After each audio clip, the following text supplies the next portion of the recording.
Hello class, welcome to Unit 1 of Safety Management Systems, or SMS in Aviation. I'm Wayne Cummings and I'll be your instructor for this course, and I put this short little video together to give you really a high-level course overview. In Unit 1, we're going to go over an introduction of the four components and the structure of any safety management system, as well as we're going to set a foundational understanding of some very important definitions. So make sure you have a good foundational understanding of those definitions and then the concept and the structure of an SMS that we're going to get into in Unit 1. From there, through units, actually a little bit later in Unit 1, through Unit 4, we're going to delve deeply into the actual components of the SMS. There are four components in every SMS.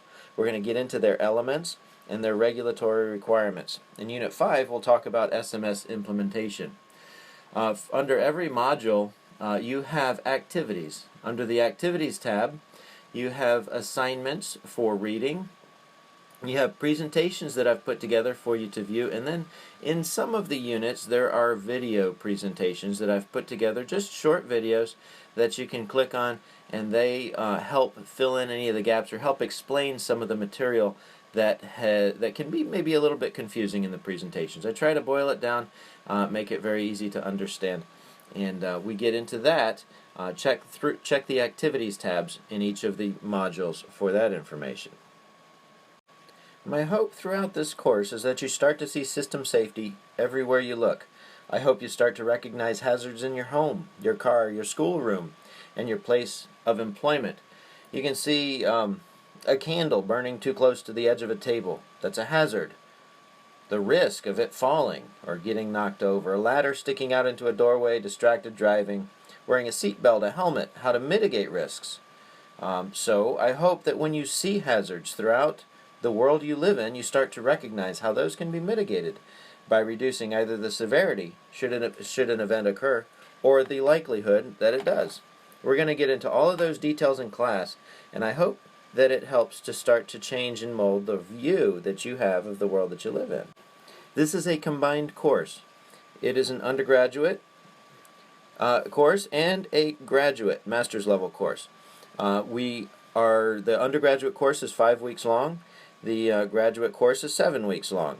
You'll do a lot of the assignments together, like devotions and discussions, interactive assessments, and a couple of the research paper, well, the research paper and one or two of the other projects. And then, so you'll do some of it together, and then you'll do several of the assignments separately, like the quizzes and the tests. The course should be set up so that you cannot accidentally do the wrong assignments, but we cannot guarantee that. As such, please be sure that you are working on the proper assignments, and if you have any questions about that, please let me know. And so you have a weekly devotional and a weekly interactive assessment. You will see as you read the syllabus that the devotions are actually graded in this course, and they're graded at either 100% that's participated or 0% as not participated. In order to be credited as participated, you read the instructions. There is a minimum level of participation that is required for credit, and that is 150 words minimum in your response, and a response to another student or an instructor post by the due date. So the initial post actually is due by midnight on day 4, and that's for the interactive assessments as well. Midnight on day 4 is when the initial posts are due. Then the responses in the devotions, you're only required 1 response post, and in the interactive assessments you're required 2. And those are due by noon on day 7. That's Sunday, noon on day 7. And noon on day 7 is set up that way so that I can get in and start grading the assignments and give you feedback by the end of the day, Sunday, or at least early into midday on Monday. So that you've got that feedback, you can credit towards your next week's assignments. So read the directions carefully. Interactive assessments will require a minimum initial post of at least 250 words.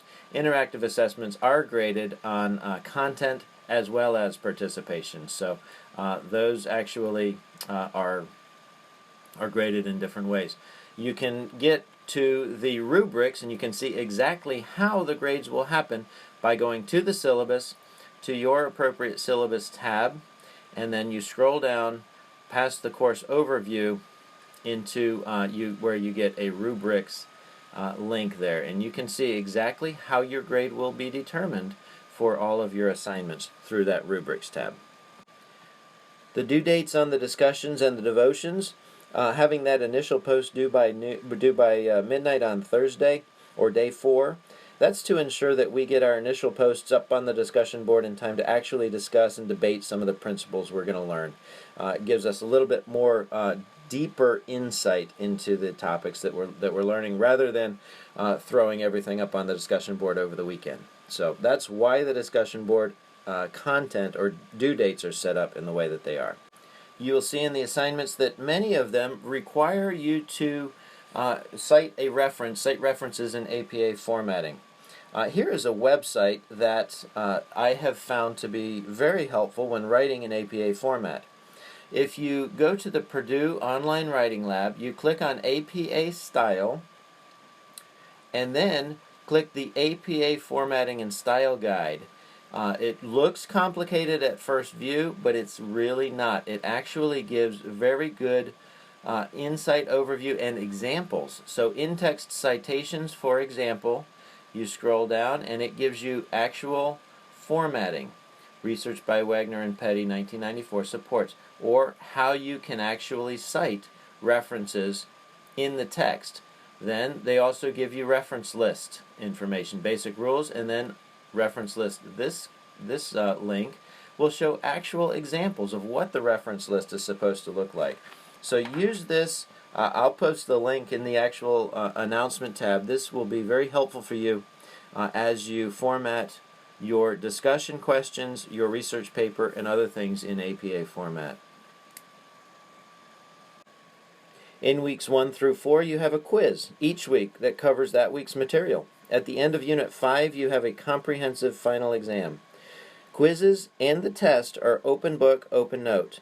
The test is timed and completed in one setting, but the quizzes are not. And get this, the quizzes are set up for you to be able to go in, complete some of the questions, save your work, and return to it later.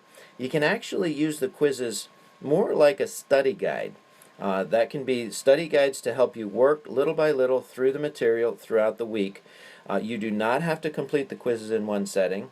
You can open them up at the beginning of the week, start working through them as you read the material. You can answer the questions, you can save your work, and come back to it later. So quizzes should be used kind of like study guides as you go through the material, and then the test finally is comprehensive, it's timed, and completed in one setting. So I truly hope that you enjoy this course. I'm excited to be able to go through it with you. Please keep an eye on the announcements and the discussions to make sure that you get all of the information that I'm sending out to you.